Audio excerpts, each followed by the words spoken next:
अस्सलाम वालेकुम दोस्तों, क्या हाल है? ठीक ठाक हैं? योग के सब खैरियत से होंगे। मैं हूं आपका दोस्त सलाउद्दीन शेख, आपके चैनल के साथ let's go with Salauddin Shaikh. और हमारे चैनल पे ज़्यादातर स्टूडेंट वीज़ा से रिलेटेड या फिर टूरिज्म के हवाले से ही वीडियोस अपलोड होती रहती हैं। तो अगर आप इसी तरह की इन्फॉर्मेटिव वीडियोस देखना चाहते हैं तो हमारे चैनल के साथ जुड़े रहें। इंशाल्लाह आपको आपकी मर्जी के मुताबिक, यानी कि जो आप टॉपिक देखना चाहते हैं वीज़ा से मुतालिक, आपको इंशाल्लाह मिल जाएगा।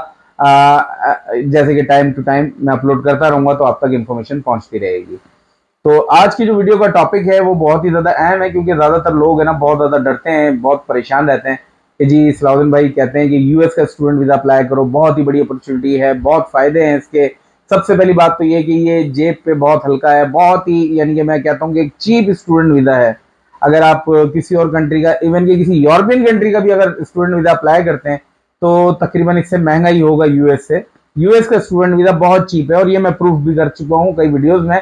और चलें, अभी हमारा टॉपिक नहीं है कि चीप है या नहीं है, हमारा जो टॉपिक है कि ये वीजा आसानी से किन लोगों को मिलता है और क्या हम ऐसा कर सकते हैं अपनी प्रोफाइल के साथ कि हमारा जो स्टूडेंट वीजा है वो आसानी के साथ एक्वायर हो जाए। तो सबसे पहले आपको मैं एक चीज बावर कराता चलूं कि, यानी कि बावर का मतलब कि आपको डिस्क्राइब करता चलूं कि जो भी चीज है कि स्टूडेंट वीजा जो है पाकिस्तान से यूएसए का किन लोगों का आसानी से लगता है, कि जिनका एजुकेशन लेवल, यानी कि अगर आपका एजुकेशन लेवल जो है मिनिमम इंटरमीडिएट है, या आपने पाकिस्तान से ओ लेवल्स किया हुआ है या ए लेवल्स किया हुआ है, तो आपके हाइयर चांसेस होते हैं to obtaining the student visa from the US embassy in Pakistan. क्योंकि जब आपने ओ लेवल से ए लेवल्स किया होता है तो आपका इंग्लिश प्रोफिशिएंसी लेवल काफ़ी हद तक बेहतरीन होता है और आपको कोई भी इंग्लिश टेस्ट देने की ज़रूरत कई मौक़ों पे नहीं भी दे रहती, कि जैसे आपको कोई डुलिंगो टेस्ट होगा या आइल्स होगा। तो कुछ यूनिवर्सिटीज़ ऐसी भी हैं जो आप ओ लेवल्स और ए लेवल्स अगर किए हुए हैं तो आपको ज़रूरत नहीं होती। लेकिन मेरी एक रिकमेंडेशन है कि आप मिनिमम डुलिंगो तो दे ही दें, क्योंकि डुलिंगो देना इतना मुश्किल नहीं होता। अच्छा, इसके बाद कि ओ लेवल्स ए लेवल्स की बात हो गई, लेकिन जिन्होंने एसएससी किया हुआ है या नॉर्मल लेवल पे मैं कहूँ कि जिन्होंने पाकिस्तान से मैट्रिक या एंटर किया हुआ है और गवर्नमेंट इंस्टीट्यूशन से पढ़ा हुआ है, तो वो क्या करें? तो भाई आप लोगों को भी दिल छोटा करने की ज़रूरत नहीं है। आप लोगों में भी काफ़ी हद तक ऐसे स्टूडेंट्स हैं जो कि अब्रॉड में हैं, जो कि यूएस में स्पेशली, और वो पढ़ रहे हैं और साथ ही साथ वहाँ के इमिग्रेंट हो गए हैं। क्योंकि यूएस का स्टूडेंट वीज़ा ये इसलिए भी मुझे बहुत ज़्यादा पसंद है कि जब आप यूएसए में होते हैं ऑन अ स्टूडेंट वीज़ा, बहुत अपॉर्चुनिटीज़ मौजूद होती हैं कि आप इसको इमिग्रेंट वीज़ा में भी कन्वर्ट कर पाते हैं और वहाँ के शहरी बन जाते हैं। उसके बाद आपको वहाँ पे बाकायदा वो तमाम राइट्स होते हैं जो कि अमेरिकन सिटीजन को होते हैं।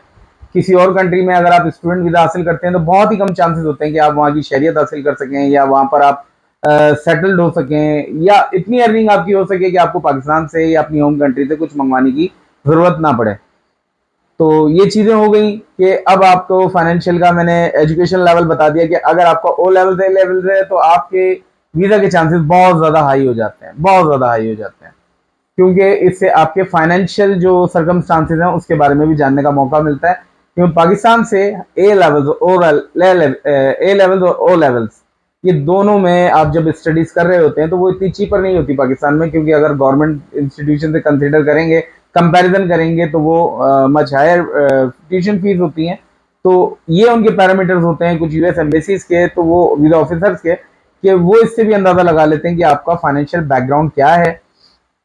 लेकिन कुछ चीज़ों में अगर आपने गवर्नमेंट इंस्टीट्यूशन से किया है तो आपने किस तरीके से अपनी चीज़ें बेहतर बनानी है, तो उसके लिए सबसे पहले आपका ट्रैवल हिस्ट्री का होना बेहद ज़रूरी है।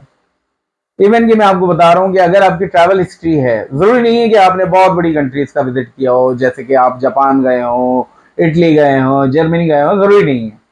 आप अगर छोटी मोटी कंट्रियों का भी अगर आपने टूरिस्ट वीज़ा लिया हुआ है या विजिट वीज़ा लिया हुआ है, जैसे आप अजरबैजान गए हैं, यूएई गए हैं, मलेशिया गए हैं, थाईलैंड गए हैं, तो ये भी एक बहुत अच्छी प्रोफाइल बन जाती है जब आप स्टूडेंट वीज़ा एक्वायर कर रहे होते हैं। क्योंकि अब आप कहेंगे कि सलाउद्दीन भाई स्टूडेंट वीज़ा का टूरिस्ट वीज़ा से क्या ताल्लुक, तो भाई यूएसए में है, यूएसए में है।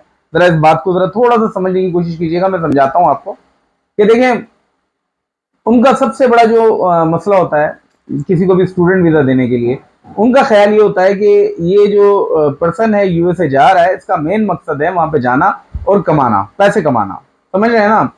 तो भले आपका मकसद हो, मसला नहीं है, लेकिन जब कोई बंदा पाकिस्तान में फाइनेंशियली स्टेबल होता है या उसके स्ट्रॉन्ग टाइज होते हैं पाकिस्तान के साथ, तो वो भाई थोड़ा घूमता फिरता है, कहीं ना कहीं जाता है, यानी कि उसके शौक थोड़े से होते हैं कि वो दुबई चला जाता है, मलेशिया चला जाता है, सिंगापुर चला जाता है, थाईलैंड चला जाता है, अजरबैजान चला जाता है। तो ये भी इस बात की दलील होती है कि जी हाँ जी, फाइनेंशियली स्टेबल है और ये यानी कि अपने सर्कमस्टांसेस को कवर अप कर सकता है।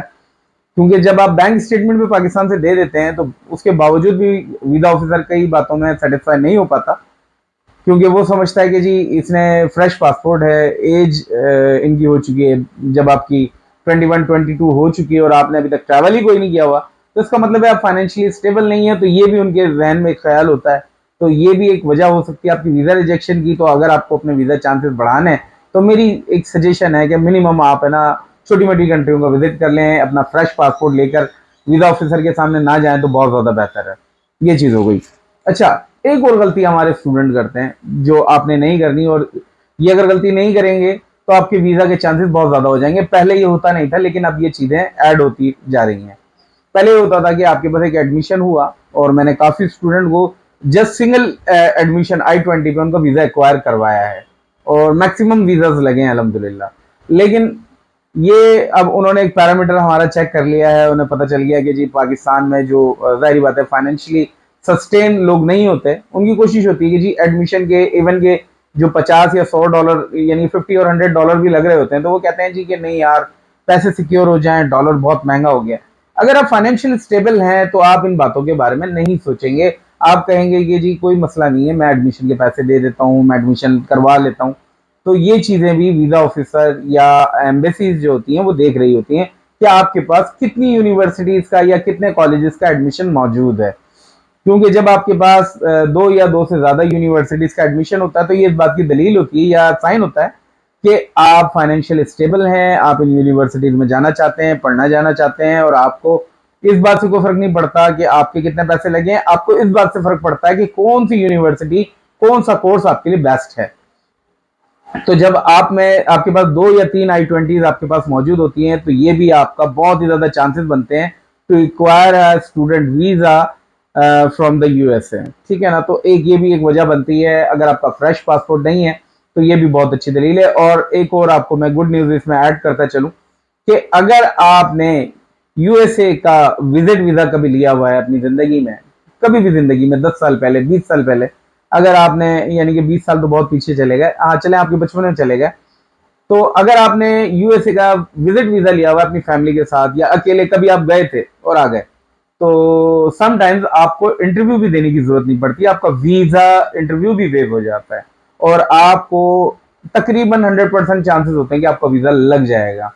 तो ये वो पैरामीटर्स हैं जिनके बारे में मैंने आपको बताना था कि ये सब करने के बाद आपके वीज़ा के चांसेस बढ़ जाने हैं। तो भाई जितनी चीज़ें मेरे पास आती रहती हैं अपने तजुर्बे के साथ, और जितनी चीज़ें मुझे मालूम है कि जिसके ज़रिए आप अगर इंस्ट्रक्शन पर अमल करेंगे तो आपको आपका स्टूडेंट वीज़ा या आपका डिज़ायर बहुत आसानी से फुलफिल हो जाएगा।